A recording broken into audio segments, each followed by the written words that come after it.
ପିଲାମାନେ, ତୁମେ ସକାଳୁ ଉଠୁ ଉଠୁ ନିଜର ନିତ୍ୟକର୍ମ ସାରି ଦେଇ ପ୍ରଥମେ ମାଆକୁ ଜଳଖିଆ ପାଇଁ ଅଡ଼ି ବସିଥାଅ ନା? ମା ତୁମ ପାଇଁ ପ୍ରତିଦିନ ନାନା ପ୍ରକରମର ଜଳଖିଆ ପ୍ରସ୍ତୁତ କରି ଦେଇଥାନ୍ତି। କେଉଁଦିନ ଚକୁଳି ତ କେଉଁଦିନ ଉପମା, ଇଟିଲି, ସିମିଆ, ପକୁଡ଼ି, ଆହୁରି କେତେ କ'ଣ। ମା ଯାହା ଦେବେ ତୁମ ମନ ଖୁସିରେ ଖାଇ ଦେଇଥାଅ। କୁହ ତ ପିଲାଏ, ଜଳଖିଆ ସାଙ୍ଗରେ କିଛି ମିଠା ଦେଲେ ତୁମକୁ କେମିତି ଲାଗେ? ନିଶ୍ଚୟ ଖୁସି ହୋଇଯାଉଥିବ ନା? ତୁମେମାନେ ମିଠା ଖାଇବାକୁ ଖୁବ୍ ଭଲ ପାଅ ନା? ମିଠା ତ ଅନେକ ପ୍ରକାର ଅଛି। ତୁମେମାନେ ବି ଅନେକ ପ୍ରକାର ମିଠା ଖାଇଥିବ। ଛୋଟଠୁ ବଡ଼ ସମସ୍ତଙ୍କର ପ୍ରିୟ ମିଠା।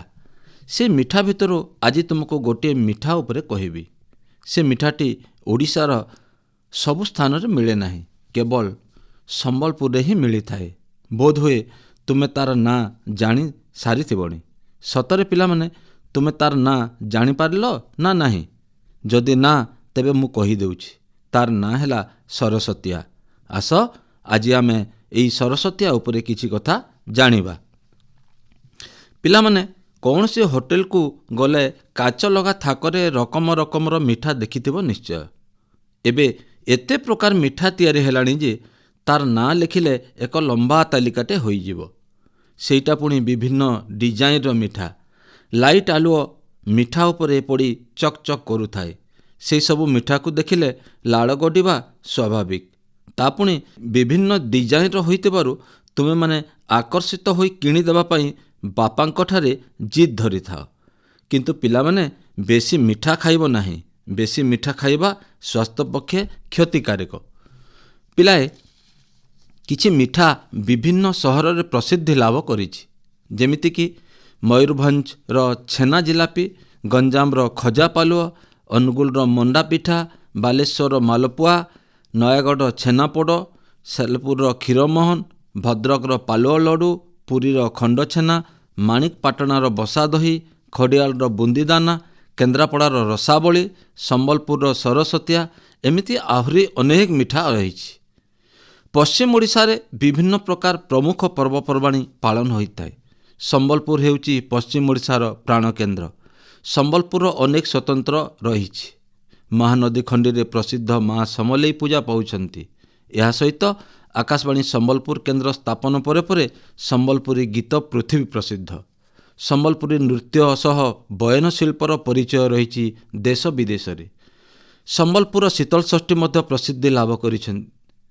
ଅନେକ ପର୍ବପର୍ବାଣି ହେବା ଭିତରେ ସାଧାରଣତଃ ମିଠାର ଆଦର ଘରେ ଘରେ ରହିଥାଏ।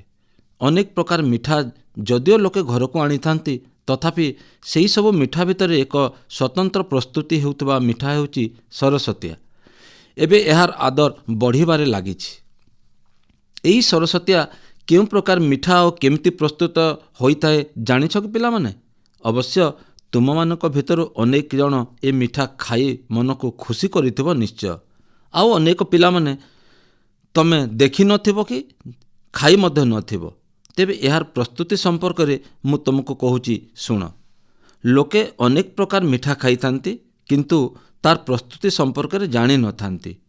ପଶ୍ଚିମ ଓଡ଼ିଶାର ନିର୍ଦ୍ଦିଷ୍ଟ କେତେକ ଜଙ୍ଗଲରେ ଗଞ୍ଜେର, ଯାହାର ଇଂରାଜୀ ନାମ ହେଉଛି କୋକ୍ଲୋସ୍ପର୍ମମ୍ ଗସିପିୟମ୍ ନାମକ ଏକ ପ୍ରକାର ବୃକ୍ଷ ଦେଖିବାକୁ ମିଳିଥାଏ। ସେହି ବୃକ୍ଷର ଡାଳକୁ ଆଣି ପ୍ରଥମେ ଛାଳିକୁ ସଫା କରି ଦାନ୍ତ କାଠି ଭଳି ପତଳା କାଠି ପ୍ରସ୍ତୁତ କରାଯାଏ। ସେହି ପତଳା କାଠି ସବୁକୁ ପାଣିରେ 48 ଘଣ୍ଟା ଭିଜାଇ ରଖାଯାଏ, ଯାହାଫଳରେ ସେଥିରୁ ଏକ ପ୍ରକାରର ମିଠା ରସ ନିର୍ଗତ ହୋଇଥାଏ। ସେହି ରସ ସ୍ୱାସ୍ଥ୍ୟ ପକ୍ଷେ ଅତ୍ୟନ୍ତ ହିତକର ହୋଇଥାଏ। ଏହି ଗଞ୍ଜେର ରସ ସହିତ ଚାଉଳ ଚୂନା, ପାଣି, ଚିନି ବା ଗୁଡ଼ ମିଶାଇ ଘୋଳ ପ୍ରସ୍ତୁତ କରାଯାଏ। ସେହି ଘୋଳକୁ ନେଇ ଗରମ ତେଲ କଢ଼େଇରେ ହାଲକା ଭାବରେ ପକାଇ ତିଆରି କରାଯାଏ। ତତଲା କଢ଼େଇରୁ ଛାଣିଲା ପରେ ଦେଖିବାକୁ ଏକ ସୁନ୍ଦର ଓ ସୁସ୍ୱାଦୁ ହାଲୁକା ମିଠା ସରସ୍ୱତୀଆ ପ୍ରସ୍ତୁତ ହୋଇଯାଏ। ଜାଳି ପରି ଦେଖାଯାଉଥିବା ଏହାର ରୂପ ଆକର୍ଷଣର କେନ୍ଦ୍ରବିନ୍ଦୁ। ପାଟିକୁ ବି ଖୁବ୍ ସୁଆଦିଆ ଲାଗେ। ଏହାକୁ କେତେକ ସରସ୍ୱତୀଆ ପିଠା ବା ସରସ୍ୱତୀଆ ମିଠା ବୋଲି କହିଥାନ୍ତି। ପଶ୍ଚିମ ଓଡ଼ିଶାର ଏକ ପ୍ରସିଦ୍ଧ ଏବଂ ପାରମ୍ପରିକ ମିଠା। ଏହାର ରୁଚି, ସୁଗନ୍ଧ ଏବଂ ପ୍ରସ୍ତୁତି ପ୍ରଣାଳୀ ଏହି ଅଞ୍ଚଳର ଲୋକ ସଂସ୍କୃତି ସହ ଗାଢ଼ ଭାବରେ ଜଡ଼ିତ ହୋଇ ରହିଛି। ସରସ୍ୱତୀଆ ପ୍ରସ୍ତୁତି ସମ୍ପର୍କରେ ଆଉ କିଛି ଅଧିକ କଥା ଶୁଣ। ଏହାକୁ ପ୍ରସ୍ତୁତ କଲାବେଳେ ବିଶେଷ କରି ଚାଉଳ ଚୂନା, ଗୁଡ଼ ଏବଂ ଘିଅ ଦରକାର ପଡ଼ିଥାଏ। ଏଥିସହିତ ସୁଗନ୍ଧଯୁକ୍ତ କରିବା ପାଇଁ ଅଲେଇଚ ଗୁଣ୍ଡ, କୋରା ହୋଇଥିବା ନଡ଼ିଆ, ରାଶି ଇତ୍ୟାଦି। ପ୍ରଥମେ ଚାଉଳ ଚୂନାକୁ ଗରମ ଗାଢ଼ ଗୁଡ଼ ରସରେ ଘାଣ୍ଟି ଦିଆଯାଏ। ସେଥିରେ ଘିଅ ଏବଂ ଅଲେଇଚ ଗୁଣ୍ଡ ମିଶାଯାଏ। ତାପରେ ହାତ ସାହାଯ୍ୟରେ ସରସ୍ୱତୀଆ ପ୍ରସ୍ତୁତ କରାଯାଏ। କେତେକ ପ୍ରସ୍ତୁତକାରୀ ସ୍ୱାଦଯୁକ୍ତ କରିବା ପାଇଁ ପାନମୁହୁରି ମଧ୍ୟ ମିଶାଇଥାନ୍ତି।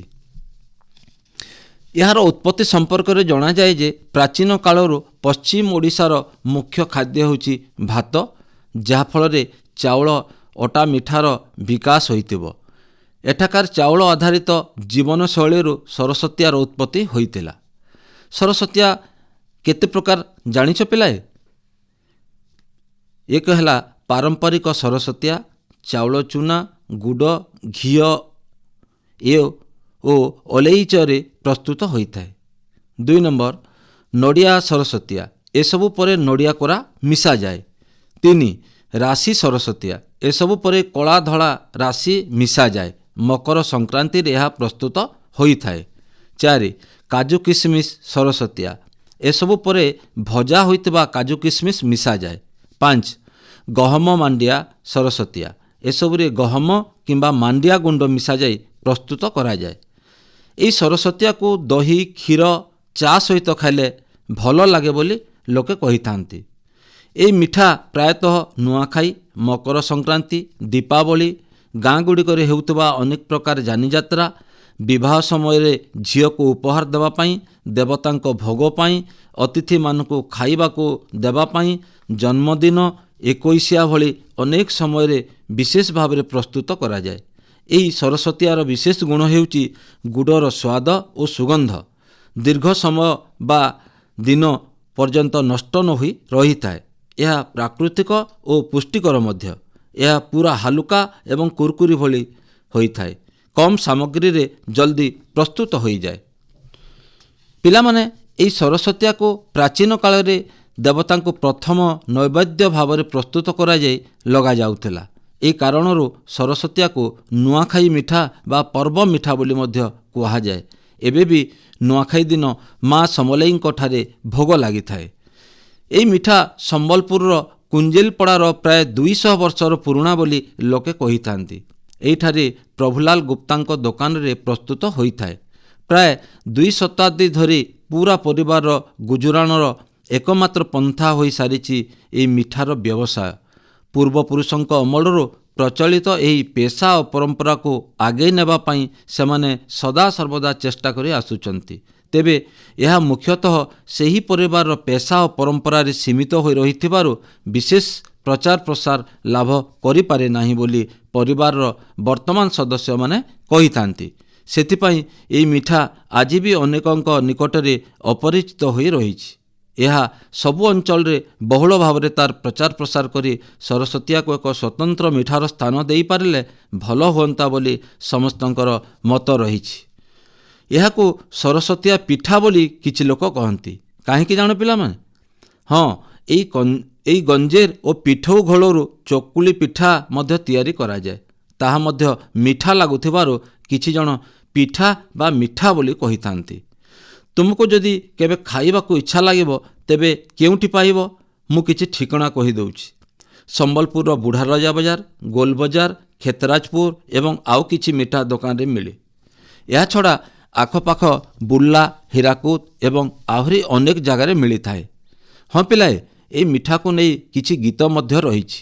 ଅନେକ ସମ୍ବଲପୁରୀ ଗୀତ ରହିଛି। ସେ ଭିତରୁ ଗୋଟିଏ ସରସ୍ୱତୀଆ ଗୋ ସରସ୍ୱତୀଆ ଖୋଜୁଥିଲି ତତେ ରାୟତ ଧିଆ ଗଞ୍ଜେର ବୁଟାକେ ଗଲି କେଡ଼େ ମେହନତେ ତତେ ବନାଲି ଉଷତ ହେଇକି ମୁହଁ ପାକକେ ସିନା ନେଇଗଲି ହେଲେ ମୁହଁ ପାକକେ ନେବାର ଆଗୁ ହାତ ଭଙ୍ଗେଇ ନେଲି ଏତ୍କି ଫୁର୍ସତି କିଏ ତତେ ବନାଲା ସରସ୍ୱତୀଆ ଗୋ ସରସ୍ୱତୀଆ ଖୋଜୁଥିଲି ତତେ ରାୟତ ଅଧିଆ। 1978 ମସିହାରେ ପ୍ରସ୍ତୁତ ଓଡ଼ିଆ ଚଳଚ୍ଚିତ୍ର ଅକ୍ଷି ତୃତୀୟାରେ ଏକ ଗୀତ ଥିଲା, ଆସ କିଏ ଖାଇବ ହୋ ଆମ ରାଜା ବାବୁଙ୍କର ଖାନା। ଏହି ଗୀତରେ ମଧ୍ୟ ଏହି ସରସ୍ୱତୀଆ ମିଠାର ନାଁ ରହିଛି। ଏହି ଗୀତଗୁଡ଼ିକର ସରସ୍ୱତୀଆରେ ମିଠା ଓ ମୁସମୁସିଆପଣର ମୁଗ୍ଧ ଅନୁଭବ ଲକ୍ଷ୍ୟ କରିହୁଏ।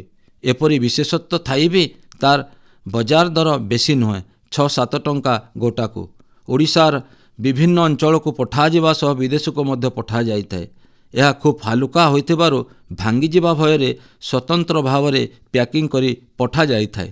ପିଲାମାନେ, ଏ ମିଠା ସମ୍ପର୍କରେ ତ ଅନେକ କଥା ଜାଣିଲ। ଏବେ ଶୁଣି ସାରିଲା ପରେ ଯେଉଁମାନେ ଏଯାଏଁ ମିଠା ଖାଇନାହିଁ, ଆଜି ହିଁ ବାପାଙ୍କୁ କହି ଏ ମିଠା ମଗାଇ ଖାଇବ।